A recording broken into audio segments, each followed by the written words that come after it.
Hello guys, आप सभी लोगों का स्वागत है मेरे चैनल एनिमे सैनपाई पर। और आज मैं आपके लिए चेनसॉ मैन के एपिसोड 10 को हिंदी में एक्सप्लेन करूंगा। तो चलिए इस एपिसोड के एक्सप्लेनेशन को शुरू करते हैं। तो एपिसोड की स्टार्टिंग में हम लोग आकी को एक बेड पर देखते हैं और उसके पास पावर और डेंजी दोनों बैठे होते हैं। और डेंजी एक एप्पल को खाने के लिए उठाता है तो उसे देखकर पावर चिल्लाती है और वो उस एप्पल के लिए उसे लड़ने लग जाती है। और तभी आकी उठकर कहता है कि 4th डिवीजन में कितने बचे हैं। तो डेंजी कहता है कोबेनी और वो चश्मे वाला, और उसने तो डिवीजन को छोड़ ही दिया है। और ये सुनकर आकी को शौक सा लगता है और फिर डेंजी भी आकी को देखता है और कहता है कि माकीमा ने हम दोनों को मिलने के लिए बुलाया है तो हम लोग वहां पर जा रहे हैं। और जाते जाते वो आकी को ऐसे सैड बैठा देखता है और फिर वो वहां पर एक एप्पल रखकर चला जाता है। और फिर आकी कुछ समय बैठने के बाद अपनी कर्स लेवल वाली स्वॉर्ड को उठाता है और उसे जरा सा निकाल कर कहता है कर्स मेरे पास कितना टाइम बचा है। तो कर्स डेविल वहां पर आ जाती है और कहती है सिर्फ 2 साल। और फिर वो उसे वापस रखकर अपनी लाइटर और सिगरेट को उठाता है और फिर वो सिगरेट को अपने मुंह में डालकर लाइटर को जलाता है। और तभी उसे हिमीनो की याद आती है और तभी उसके मुंह से वो सिगरेट नीचे गिर जाती है। और जब वो उसे उठाने लगता है तो वो उसे बीच में से तोड़ देता है। और फिर हम देखते हैं कि आकी के आंसू निकल रहे होते हैं और वो जोर जोर से रोने लग जाता है। इसके बाद हम लोग डेंजी को बाहर खड़ा देते हैं और वो मन में कहता है कि मैं तो अपनी मांगा को लेने आया था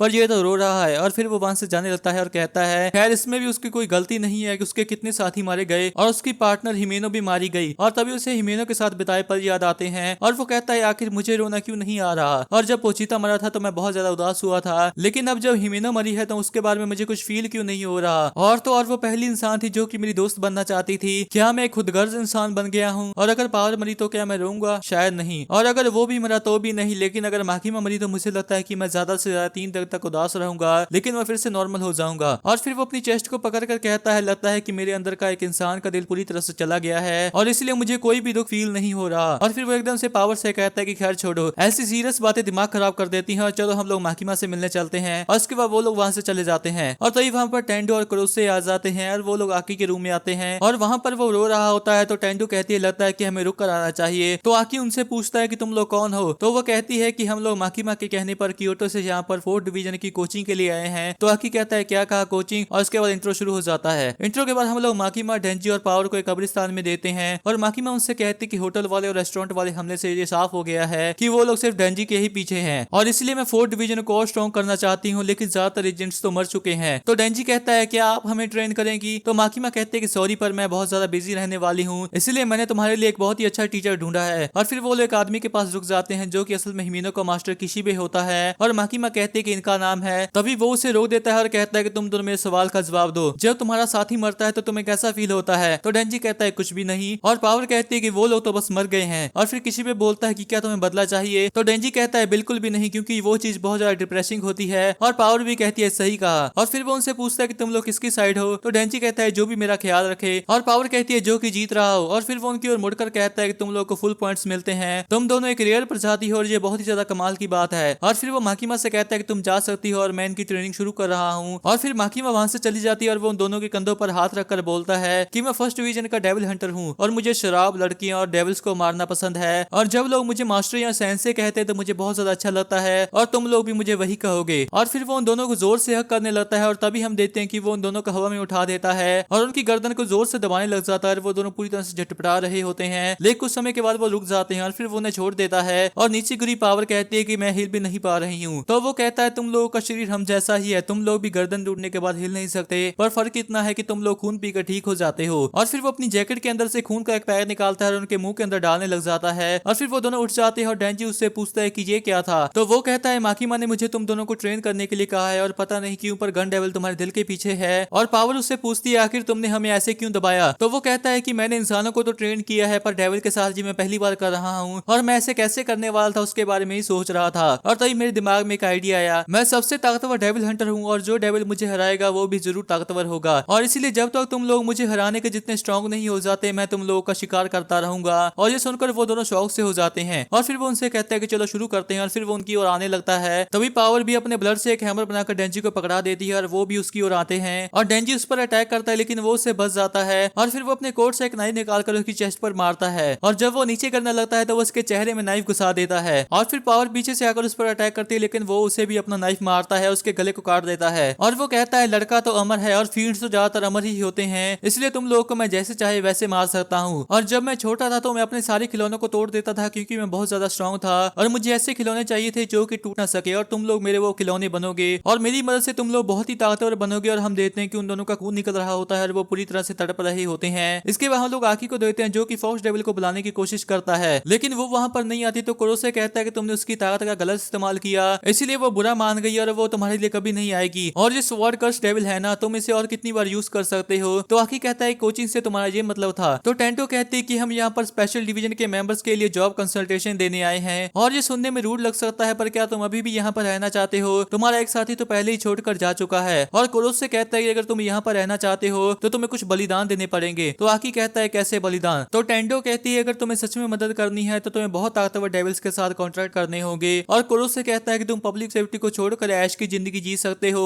या फिर जहाँ पर रहकर एक नर्क की जिंदगी। तो आकी कहता है कि जिन डेविल्स ने मेरे फैमिली मेंबर्स को मारा और मेरे साथियों को मारा वो अभी भी जिंदा है। तो तुम कैसे सोच सकते हो कि मैं इसे ऐसे ही छोड़ दूंगा? और ये सुनकर कुरोसे मुस्कुरा देता है और वो कहता है ठीक है, आज देर हो गई है, हम लोग कल कागजात लेकर आ जाएंगे। और फिर वो वहां से जाने लगते हैं। तभी कुरोसे कहता है कि अब मैं समझ गया कि हमारे सीनियर्स ने ये क्यों कहा था कि जो लोग भी स्पेशल डिविजन्स में काम करते हैं वो सभी लोग पागल और संकी हैं। तो तुम अपना ध्यान रखना। और फिर वो दरवाजे को खोलता है तो वो कहता है कि कोई लड़की तुमसे मिलने आई है। और फिर वहां पर एक लड़की आ जाती है जिसे देखकर आकी शौक सा हो जाता है। और उसके बाद किसी भी उन दोनों से कहता है कि मैं घर सोने के लिए जा रहा हूँ और मैं कल तुम लोगों के पास आऊंगा। और हम देखते हैं कि उन लोगों की बुरी हालत हो चुकी होती है। और फिर डेंजी नीचे गिर जाता है और वो अजीब सी हरकतें करने लग जाता है। तभी पावर उसके ऊपर बैठकर कहती है क्या तुम्हारा दिमाग अभी तक सही नहीं हुआ? और फिर वो उसको मारने लग जाती है और जोर जोर से कहती है हील करो हील करो। और फिर डेंजी को एकदम से होश आता है और वो कहता है कि आज मैं कितनी बार मरा? तो पावर कहती है कि शायद 20 से भी ज्यादा बार, और काफी समय तो मैं बेहोश थी इसलिए मुझे याद भी नहीं। इसके बाद हम लोग उन्हें रोड पर चलते हुए देते हैं और पावर कहते हैं कि बुढ़ा शराबी बहुत ही ज्यादा डरावना है। और डेंजी कहता है कि इस तरह तो हमारी जिंदगी का सारा मजा चला जाएगा और मैंने इस ऐश की जिंदगी को पाने के लिए इतनी मेहनत की है और अब ये हो रहा है। तो पावर कहती है क्या हम लोग भाग जाएं? तो डेंजी कहता है कि अगर हमने ऐसा किया तो पब्लिक सेफ्टी हमारे पीछे आएगी और इस बार हमें असली डेविल्स वाला ट्रीटमेंट मिलेगा। और फिर वो दोनों एकदम से रुक जाते हैं और डेंजी गुस्से में कहता है कि वो कमीना शराबी खुद को समझता क्या है, वो हमें अपने खिलौने समझ रहा है और ये चीज मुझे गुस्सा दिला रही है। तो पावर कहती है कि मैं समझ गई उसे कैसे हराना है। तो डेंजी कहता है कैसे? तो पावर कहती है कि भले ही वो बहुत ज्यादा ताकतवर हो लेकिन उसका दिमाग तो शराब से भरा पड़ा है और अगर हम अपना दिमाग लगाएं तो हम उसे हरा सकते हैं। तो डेंजी कहता है सही कहा, मैं भी सोचता था कि उन मांगा के होशियार कैरेक्टर्स के जैसा लड़ना कितना कूल होगा। और पावर कहती है कि सही कहा, हम लोग इस जंग को जीत कर ही रहेंगे। और फिर वो लोग घर की ओर जाने लगते हैं और उसके नेक्स्ट डे किसी भी शराब पीता हो उनके घर के पास आता है और पावर कहती है कि खून की स्मेल ये जरूर वही होगा और इस बार हम लोग इसे हराएंगे। और डेंजी भी कहता है कि हम इसे अपनी आलीशान जिंदगी खराब करने नहीं दे सकते, इसीलिए इसे तो मरना ही होगा। और फिर किसी भी उनके डोर के पास आ जाता है तभी पावर अपने ब्लड से एक स्पीयर बनाकर उसकी ओर फेंक देती है लेकिन वो उसे बच जाता है और ऊपर के फ्लोर पर खून की कुछ बॉटल्स पड़ी होती हैं और पावर अपने हाथ को नीचे करती है तो बहुत से स्पीयर्स नीचे आते हैं लेकिन वो उनसे बच जाता है और फिर वो सभी को एक एक करके तोड़ने लग जाता है। फिर डेंजी नीचे आकर उस पर अपनी एक्स से अटैक करता है लेकिन वो उसे एक जोरदार लात मारता है जिससे वो नीचे गिर जाता है। फिर वो कहता है कि क्या ये तुम्हारी सबसे ज्यादा अच्छी मेहनत थी? और शिकार हमेशा अपने दिमाग का इस्तेमाल करता है जब वो बहुत ही ज्यादा खतरे में होता है और तुम लोग की इस हार के दो रीजन थे। पहला तो पावर ने बहुत ज्यादा खून का यूज किया जिससे अब वो हिल भी नहीं पा रही और दूसरा ये कि तुम मेरे अटैक को भांप नहीं पाए। तुम लोगों ने आज अच्छा किया इसलिए आज बस इतना ही और मैं शराब लेने जा रहा हूँ। और फिर वो वहां से जाने लगता है तो डेंजी उठकर कहता है कि पावर उसने कहा कि आज के लिए बस इतना ही। तो पावर कहती है कि शुक्र है। लेकिन जब डेंजी सामने की तरफ देता है तो वो उसकी ओर एक नाइफ फेंक देता है जो कि उसके सर के ऊपर लगता है और फिर वो कहता है कि शिकार को कभी भी शिकारी की बात का यकीन नहीं करना चाहिए। इसके बाद डेंजी बेहोश हो जाता है। इसके बाद हम लोग कुरोसे, आकी और टेंटो को एक लिफ्ट के ऊपर देखते हैं और कुरोसे कहता है कि एक ताकतवर डेविल के साथ डील करने के लिए तुम्हें एक बहुत ही ज्यादा डिमांडिंग कॉन्ट्रैक्ट करना होगा